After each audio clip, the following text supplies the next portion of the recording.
Hi, this is Eric Boyce, CEO and Chief Investment Officer for BKA Wealth Consulting, and welcome to Charts and Chat for October 24th of 2022. Please see our disclaimer for important information. Well, as we get started this week, I wanted to revisit some data that I've been sharing and discussing quite a bit over the last several weeks, and it has to do with historical returns and the backdrop, and I guess the degree to which it helps to frame 2022 as an extremely odd and unusual set of circumstances in the market. And Charlie Bolello does a really good job of kind of bringing this to the front in his tweet here that I've repurposed on this slide, and I've got a table that follows this that I've shown you bits and pieces of. But I mean, this is pretty strong data right here. Number of years in which the S&P 500 and the 10-year Treasury bond were down. You got 5 years since 1928, 1931, 41, 69, 2018, and this year. And I know I had some other data last week, in matter of fact, a scatter plot, which only showed that, that there were 3 years in which stocks and bonds were both down. But I want to be clear that this one is the 10-year Treasury that is included in this analysis, whereas in the other chart, it was the bond aggregate, Barclays bond aggregate index. So anyway, so it's still extremely rare. 5 years going back to 1928 in which the S&P 500 and the 10-year Treasury are both down. Now scroll down. Number of years in which both the S&P 500 and the 10-year Treasury were both down more than 10%. More than 10%. Let me underscore that. And this has never happened before. If the year were to end tomorrow, this has never happened before. So again, extremely, extremely rare. And here's a chart that I mentioned in the last slide. I've shown you bits and pieces of this, and particularly the 60/40 portfolio, in which, in fact, we did a special market minutes just on this particular data. So the right-hand column in each of these kind of blocks of years here is the performance of a 60/40 portfolio, 60% stocks, i.e. the S&P 500, and 40% 10-year Treasury, i.e. bonds. And you can see that there's a lot of green on this page. So most years, the 60/40, the growth portfolio is up. Obviously, Great Depression, but generally speaking, you just don't, you have very, very few like consecutive years where that 60/40 portfolio is down. And rarely do you see it down nearly as much as you've seen it down this year. And then, you look on this, you look in this chart, you can see 1931 was obviously a bad year for 60/40 portfolio. 1937 was also a pretty bad year for the 60/40 portfolio. And then you have other years that have been negative, but not terribly negative. And right now we're sitting at negative 20%. So that ranks right up there. If you're looking at the magnitude of the decline in this balanced portfolio, you have to go back to the Depression era. And that's why, again, as I said in the last slide, this environment is extremely rare. But what I want to highlight here is that, in these years, again, more often than not, they're positive. Both stock and bond returns are positive. And generally, after you get a negative year in this balanced portfolio, if you will, you generally get a number of years that follow that are actually pretty strong. And so, I think that's the environment that we're setting up here. Again, there are many years where stocks are down, but bonds are up and they provide an offset, and vice versa. Sometimes you get strong years in the stock market, bonds aren't working nearly as well, but you have a blended return on the 60/40 portfolio that's generally positive. But in this case, this year, it's an anomaly. We just have to work our way through it. Gold is even down 10, 11%. So you really haven't found respite in a lot of areas. Now we'll look at GDP. We have a GDP reading coming a little bit later on this week. This will be for the third quarter. as we are now in the fourth quarter. So this will be the first reading. It'll be revised a couple of times, but this is the data actually in the gray here represents forecasts looking out 1 year from a survey of economists, money managers, also historical data that comes to us by way of the Commerce Department. You can see the deceleration in growth coming off of the pandemic. You see the two negative consecutive quarters, which, in some cases, one case it was really more of a trade issue, another another quarter is more of an inventory issue. But then you see, this forecast that kind of, shows a little bit of a rebound. But again, I'm not suggesting that those two negative quarters, first and second quarter, represented, the fact that we were in recession. In fact, I honestly don't think we were. The data is just too strong, particularly with regard to earnings, gross domestic earnings, as well as the labor market, just frankly too strong. But market is expecting a very strong third quarter. Actually, when I say very strong, I mean like 3%. And then you see the expected deceleration, negative numbers in first quarter of 2023. And then the second quarter, maybe slightly negative to break even. And then you see that positive reversal. So market right now pricing in mild recession, which I think is absolutely appropriate at this point where you get two, very slightly negative quarters. But I think, you see with that, the difference between what's expected in these kind of these gray bars that are negative and then the ones that we just witnessed earlier this year is that you don't have demand destruction. You don't have, labor market degradation. And I think we're going to see some of that. We'll just wade through. And like I said, I think it's going to be 6 months of a little bit of uncertainty. And before we begin to look past this down cycle and into the next up cycle.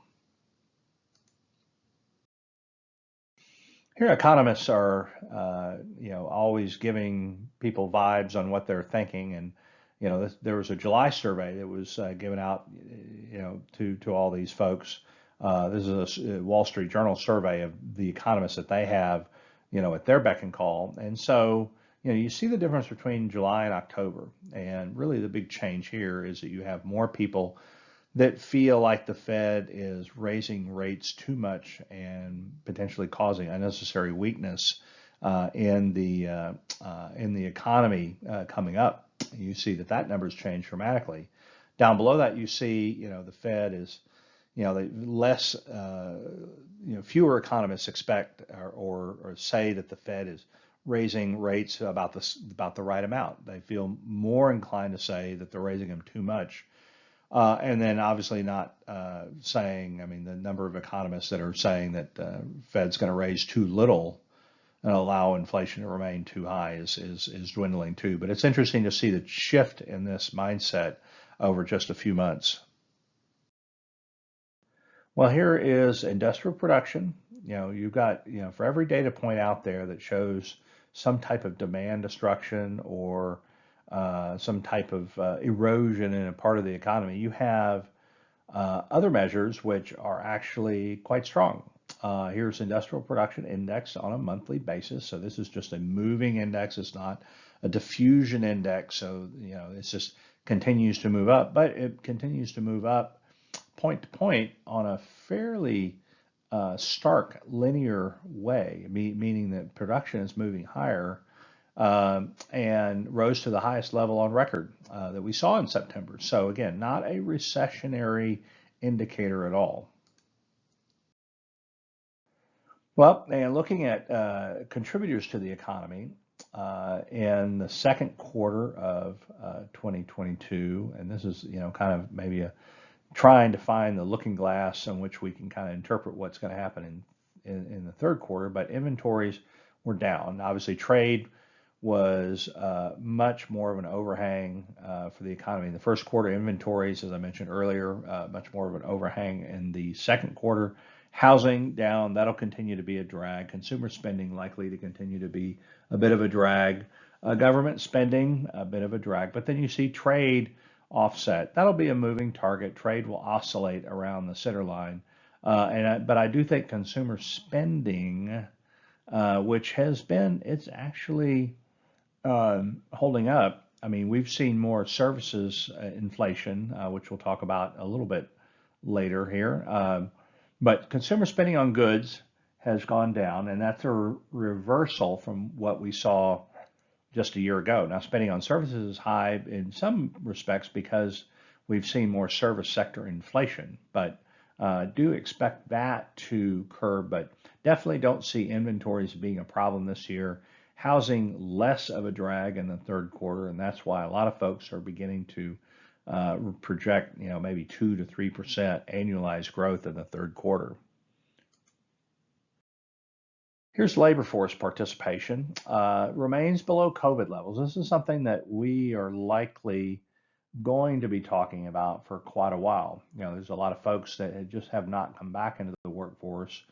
Even though we've had more people come back in the aggregate, we're still not back up to pre-COVID levels. And when you have a greater supply of labor, then you tend to see lower wages. And, I think to some extent, wages are extremely high, so you would expect, the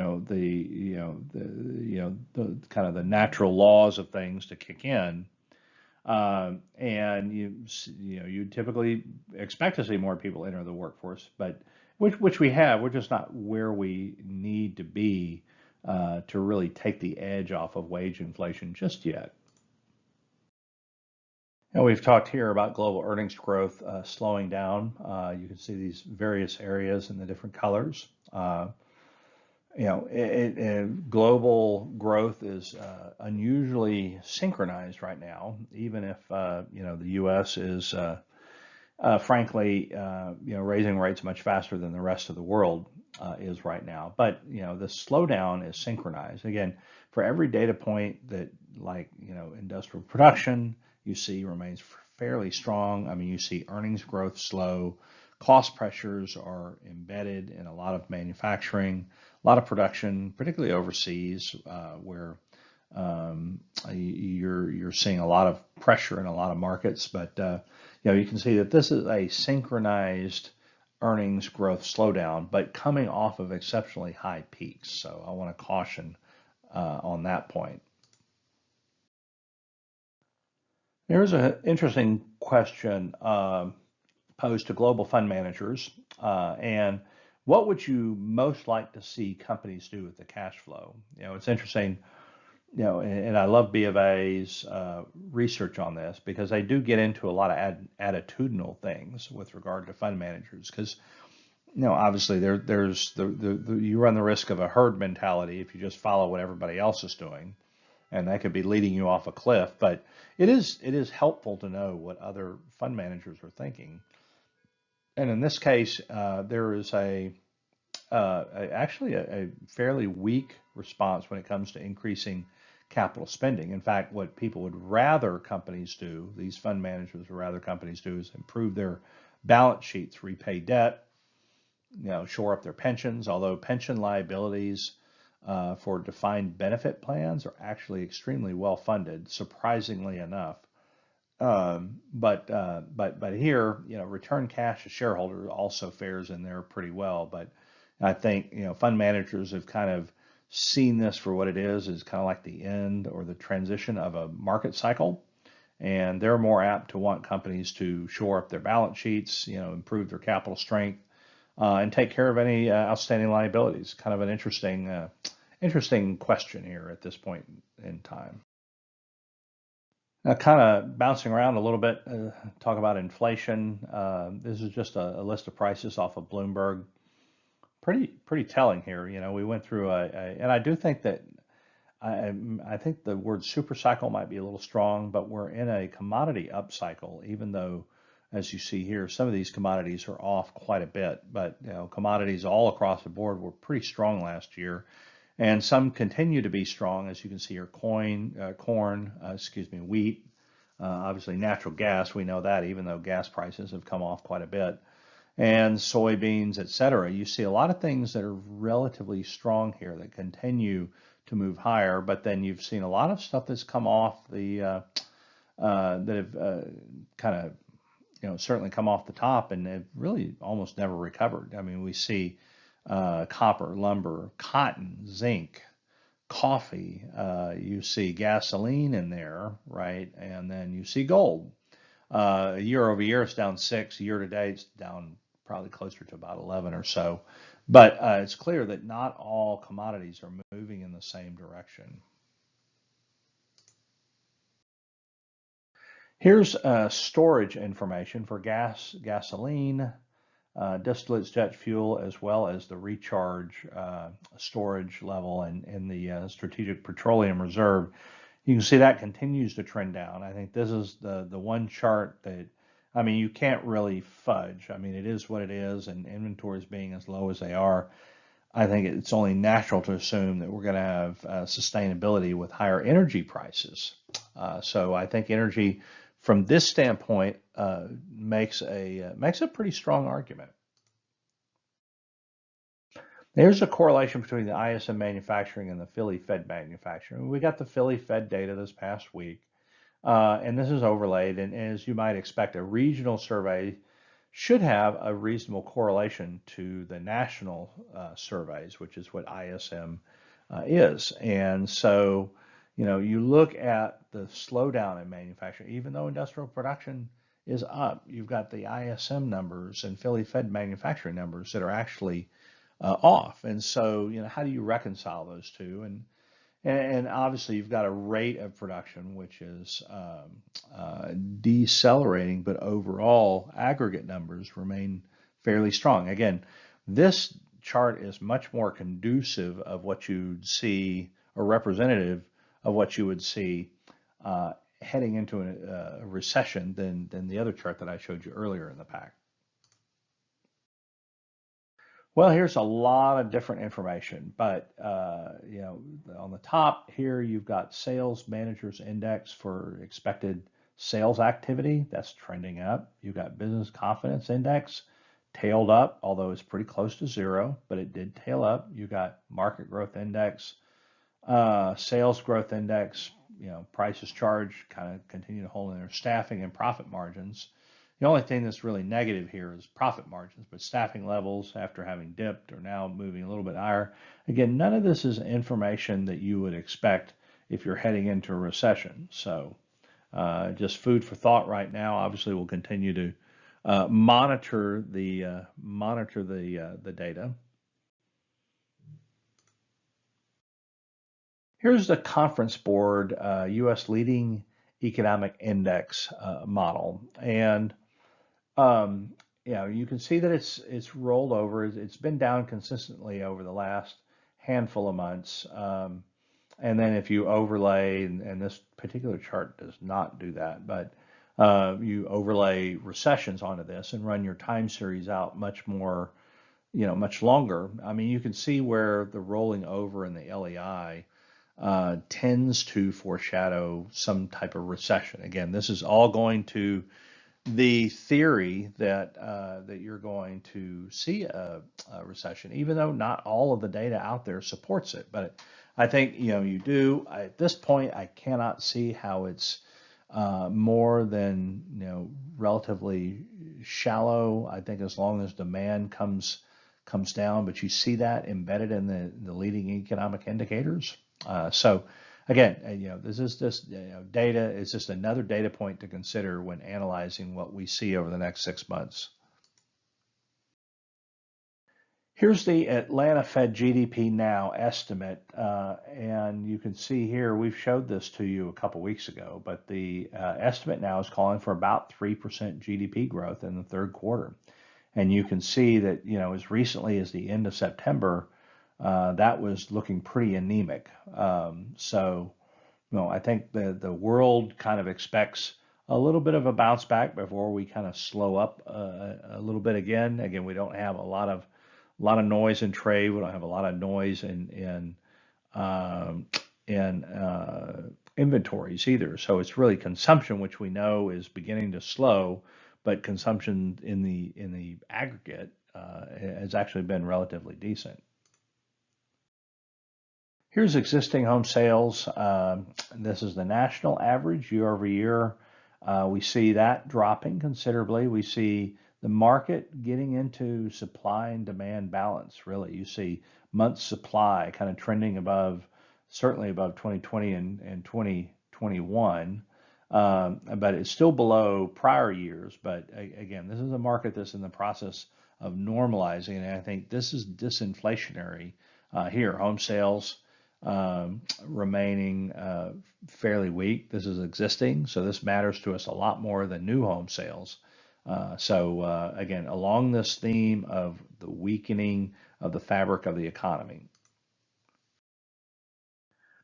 Here is 1 year, I call it. So these are inflation swaps, and it subtracts out the year-over-year consumer price index. And where we are now is fairly negative. I mean, we haven't seen this level of negativity in this particular analysis. And this is a fairly quantitative analysis of, frankly, readily available market data. And so what this tells you is that there's a fairly decent drop in inflation that looms ahead, which is essentially what we all want at this juncture. Interestingly enough, on LNG, we talk a lot about Europe and how it's boxed in energy, and this is going to be a cold winter for Europe because of the curtailments of imports from Russian energy, and the world seems to be scrambling to build new capacity, and this is a chart that tells you how much that transition is expected to play out over the coming years. Again, you can't build these LNG transmission plants. You certainly can't build the receiving plants fast enough, to take care of this year's issue. But you can see that the number of vessels that is on order is going to skyrocket in the coming years, and the number of U.S. export terminals is going to go up quite a bit. So there's a lot of capital spending in that area, and so the ability for the world to help, and particularly the U.S. to help support Eastern Europe and Central Europe with LNG is only expected to go higher. Natural gas futures, we talked about this earlier. Gas is coming off its peak. I did not think it was sustainable up there. There were a lot of different factors that were involved in that, but natural gas coming down to a level I think is probably more sustainably consistent here for the near term. Now here we have shelter and its influence on consumer prices. We've said that shelter should remain fairly sticky, but when you look at total consumer price, the consumer price index and its year-over-year growth rate, you can see that on this chart we're now up to about almost 3.5% contribution from rent and owner's equivalent rent into the core CPI. So when you think of core CPI being, certainly over 6, then you're getting half of that from increase in rent and OER, owner's equivalent rent. And so, the deal with this is that, with prices moderating on existing home sales, activity slowing, you see home builder indices kind of like flagging right now, even though a lot of homes are being built to try to satisfy this surge in overall demand, but interest rates are pretty high, so you've got sentiment that's pretty low. And anyway, the confluence of all of this is leading to home price moderation in a lot of markets. And when you see that, typically about 9 to 12 months henceforth, you tend to see a little bit of erosion here in rents, and so we see the erosion in rents. You can see the magnificent influence it's going to have on core CPI. You see the overall influence on inflation, which has been pretty low, and you assume that like from 2012 to 2020, somewhere in the low 1% range on an overall CPI, core CPI that was probably closer to about 2. Well, now that's shot up, and so I expect that to moderate, and I should expect CPI to fall with it. And we talked about this chart a little bit earlier, and it's just it's something that I've said a lot in market minutes and charts of the week. But here's a good chart from FS Investments, which kind of backs up what I've been saying about this whole transition of inflation moving from goods inflation to services inflation. And so you can see here in that orange bar, the orange component of these bars, how they've really picked up as a percent of the total. And so you look at, core CPI, really, look at it, about 5 quarters ago. And, you still had an influence from goods inflation. But if you go back to 2021, roughly about half of the core CPI influence was driven by goods inflation, but now it's pretty much all services.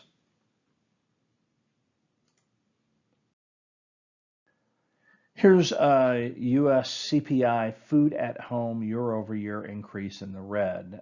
We know that's been high. We know prices at the store have gone up. We've talked about this actually a lot. I've shown you a lot of charts on food price inflation, but then you've got the agricultural commodity spot index. And remember a few slides ago, I showed the wide divergence in performance in various commodity sectors. And you had some in the ag sector that were actually very, very weak on a year-over-year basis. And, you can see that on a 12-month lead. And, on that basis, when you lead commodity spot prices by a year and then plot your resulting food inflation on top of that, is actually a decent relationship here, a decent correlation. And so you would expect food prices over the next 12 months to go down in tandem.